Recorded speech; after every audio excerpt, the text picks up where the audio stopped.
wanted to teach a lesson on theme, and I was going to get one of my mentor texts and do a little talk about theme, and then do an anchor chart and a little activity with them about theme. What are you wanting them to know about theme at the end? I want them to be able to describe what the theme of a story is. Like, what does the word theme mean? What is the theme, and how can they tell what a theme is in a story? Good, I like that. How? That's hard. It's not easy.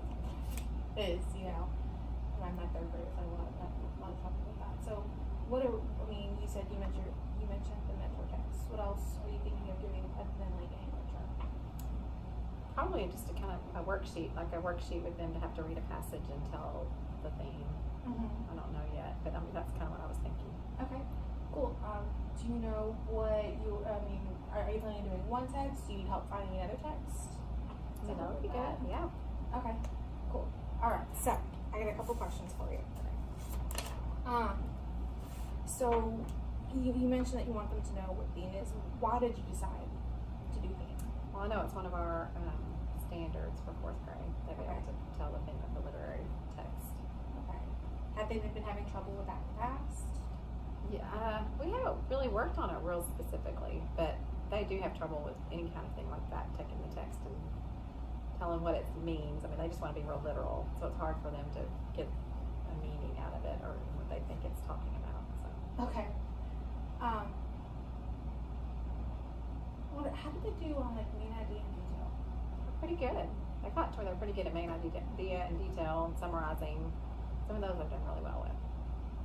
So maybe there's a way that we can kind of together maybe bring in main idea and detail and kind of bring theme into that. Because it does kind of tie in there. Pretty nice. Okay. Okay. Cool. And the text that you mentioned, why did you select this text? Okay. So, what are you looking for to select it? Well, I was going to just kind of look it up, but I was going to look just for a text that had a pretty easy theme for them to pull out of and to kind of talk about at first. It'd be nice if I had a textbook or a book that all the kids could use the same book, but they probably might be able to. So it's probably have to find a worksheet for them to do it on their own when they do their own practice. But I wonder if we could find. I know that there are grade level sets of text. I wonder if we could find one that every kid could have. If I could find that, is that something that you want to do? Yeah, that'd be good. Cool. Okay. Well, I'll look up that. I think. Even if it's a third grade text that they've done before, it wouldn't hurt if we're talking about theme. Because short. I'm trying to think what we used in third grade. What we. I know. What was that one? You know, that we used the one that I cannot remember the name of it for the life of me. The one where at the end it talks about the character's death and they're looking at. You know what I'm talking about? Yeah, I know what you're talking about. And I just thought of one that's fourth grade text that might work. That Amazing Grace. I think that's a fourth. I think there's enough for everybody to have one of those. That would be really fourth grade, because that would be a neat one to do, and it's not very long, and they could do it themselves even. Yeah. Talk about theme. You can even incorporate kind of like test prep strategies into that as well when it comes to like comprehension. That'd be good. When it comes to all of that. That way they could do something that they really enjoy. Yeah. Okay, let me see. What's it called? Amazing Grace. I'm pretty sure that's a fourth grade one that's in there. I get third and fourth. If it's not third, then it must be a fourth grade text. Okay, I will look up texts that. I'll do that. Okay. I'll look up some and I'll text you for the weekend.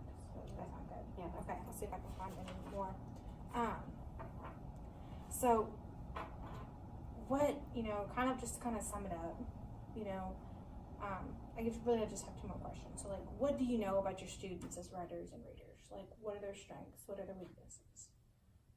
Their strengths, for the most part, if I read aloud something and use expression, and they almost get everything I ask them, but it's when they're reading it to themselves that they seem to really, that's where the breakdown is, they can't figure out things.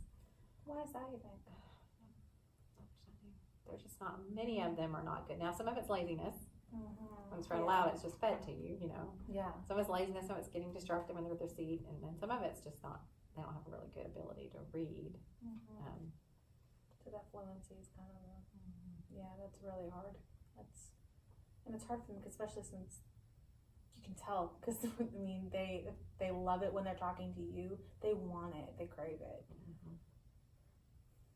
Let me see. It might be good to go down to a third grade text, because at least they could be able to, might be able to read it with a little more ease. And because we don't want it to be something that takes a long time either. They want it to be something that you kind of read and.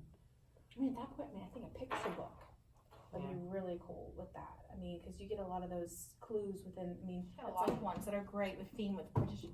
Which I've got a bunch of yours up here. Let's see. I don't let the kids. Junkyard Wonders. That might be a good one. That's a good one, and that's one. That is a third grade, isn't it? I think we did that last year. Yeah, I believe so. Because Junkyard Wonders. I mean, that'd be great because it talks about, especially those kids that maybe don't feel good about themselves. Yeah, that might be kind of yeah, we could do that one. I don't know what the Lexile level is on it. If it's okay. Look up. Just because it would be good to get it pretty low. Junkyard. But if it was a third grade text, it must be in that about that level anyway. I think so, because I know that there was a couple. There were on that too, since you don't probably got 11. But I mean they'll never take that away from me. I'll quit because that's what I teach. Yeah, I love it so. Yes. Much. I have kids like this. Please don't stop. Please don't stop. Engages them. Oh, and then it's like July and Jeff, all those guys that cannot read. Yeah, bless them. Yeah. They will get every word I say and can answer deep questions. And Jeff will say something like, "Oh, doesn't that word mean this instead of that? And can't you put it?" I'm like, "You are right, Jeff. Way to go." You know, Jamari too can answer every question I ask. And like they are just, I mean, you ask them to read something, they can't. I mean, Jamari can read. Yeah, I know. Yeah, I know him. He in particular was like, so like, what could you do during the lesson to kind of help him, like, kind of give him a boost of self-esteem? Like, what could we do for Jamari? And the thing, like when he has to read it himself, or just when? Or I mean, during any of it. During any of it. I mean, what can we do for him? Because you mentioned that you've got a few non-readers. You know, I wonder what we could do for them. Maybe. They could have a buddy read it to them. They love that. Okay. And the readers love to do it too. That's kind of one of those things that I used to feel bad about. And then I was reading that Hattie again, and he talked about how great it is for the older ones the older ones are the ones that are on that level to help the one, because when they're helping them, it's actually helping, you know, us. Yeah. They're helping them while they teach, especially if they're explaining things or if they're doing it. That's good for them because they're saying the things through it. Yeah. Have a buddy reader. Okay. Definitely. We could have a buddy reader. I know one thing I've done in the past, I've used I've used the iPads. I don't know if we still have the minis or not, but we use the iPads as like kind of headphones with headphones. So like they had the book in front of them, but the like YouTube app of the read aloud, like they could read aloud with it.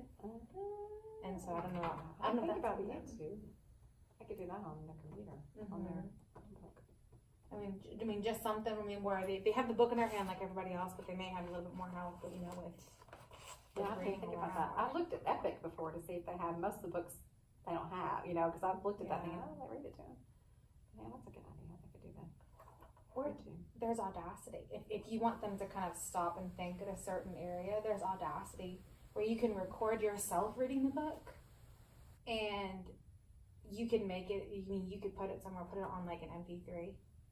Like even on YouTube, and just post a QR code, have them scan it, and it pulls right up of you reading it as well. So there is that idea. Yeah, I've done that once. It's been a long time, so if you want help with that, it probably might take me a while, but I can probably figure it out again. I think for next week I'll try to YouTube that, because that's a good idea. They would like that too. They can listen and read. Because they love that, and it would give them. Because I mean, it sounds like their strong point really is discussion. So it gives them the same tools that they need to discuss.